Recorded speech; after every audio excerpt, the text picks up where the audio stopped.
Hey Loco sports fans, it's time for another playoff edition of Lowco Lights on WHHI, powered by LowcoSports.com.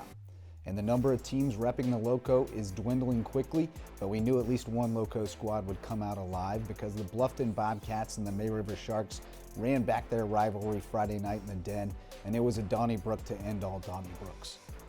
The Bobcats eked out a 24-21 win 2 weeks earlier in the tank, and this one went down to the wire and then went some more. Trading scores early as Bluffton QB Aedan McCarthy punches it in from the 1 before his counterpart, Tanner Macy, finds some room and breaks free for a 41-yard score to tie it. Then it's Andrew Johnson finding paydirt from 42 yards for the Sharks. But McCarthy came right back, finding Roman Benjamin for a big gain and then connecting with Benjamin again in the end zone to draw even once more. McCarthy finished off another drive with a short touchdown run, then went to work on the 2-minute drill after a defensive stop. He hits Benjamin over the middle, then finds him again for a big gain to put the Cats in field goal range. And then a little razzle-dazzle with a quick out to Carnell Warren for the flea flicker, and he's going deep for Benjamin, but A.J. Hamilton stays home and breaks it up, and Bluffton settles for an Ethan Cartmell field goal in a 10-point halftime lead. Sharks came out swinging in the second half, though, and that's Gage Duncan into the end zone. But McCarthy and the Bobcats come right back, and Nate Ulmer finds a seam and splits it, racing to the end zone to make it a 10-point game again. May River needed a big play, and Asa Haskins provided it, taking the ensuing kickoff back to the Bluffton 30 to set up a Hudson Tanner field goal and make it a one-score game. The Sharks defense came up with a big stop, and then Tanner Macy takes over. He punches it in to tie it at 31, and we are headed to overtime. Sharks up first, and Sean Mitchell scores, but McCarthy answers right back, floating one to Warren in the end zone, double OT. Bobcats up first this time, and McCarthy is under pressure, but he's able to extend the play, and he finds Nate Ulmer for the score and puts the pressure back on May River. And it's Macy. They kept him in bubble wrap all season, so he was healthy for a playoff run, and he came up huge Friday. He takes it in for the touchdown, and then the Sharks push their chips all in and put it in the hands of their senior 3-year starter QB1, and he sends them into the second round with a 46-45 win in double overtime and an instant classic you can watch on Buford's own YouTube channel.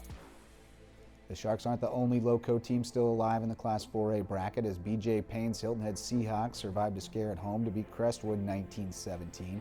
It was another huge game for Troy Timko, who rushed for 138 yards and a touchdown, while Derek Renijeski was 13 of 20 for 145 yards, and Will Jimenez had a monster night on D, including a safety that proved to be the difference. In the Class 1A bracket, Ridgeland rallied for 2 touchdowns in the final 13 minutes to force overtime behind senior Winston Smith, who added the game-winning TD in OT for a 26-20 victory, while Hampton County cruised to a 42-21 win over Woodland in Class 2A. It was the end of the road for Buford High, Battery Creek, Whale Branch, and Hardyville, as well as Hilton Head Christian Academy and Buford Academy, who fell in the Skeeza semifinals. The Loco will be represented in the Skeeza Championships, though, because Thomas Hayward rallied from a 14-7 deficit and ran away in the second half for a 49-14 win over Dorchester Academy. Tony O'Banner rushed for 214 yards and 3 touchdowns on just 12 carries and racked up 14 tackles on defense.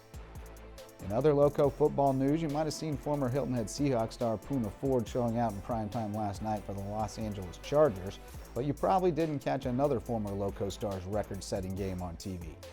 Former Bluffton Bobcats quarterback Lee Kirkland is still slinging the pigskin at the University of Pikeville, where he has rewritten the school's passing records and put himself in the national record book Saturday.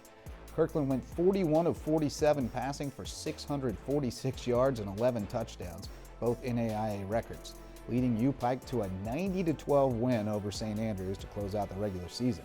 Crazy work, as the kids say.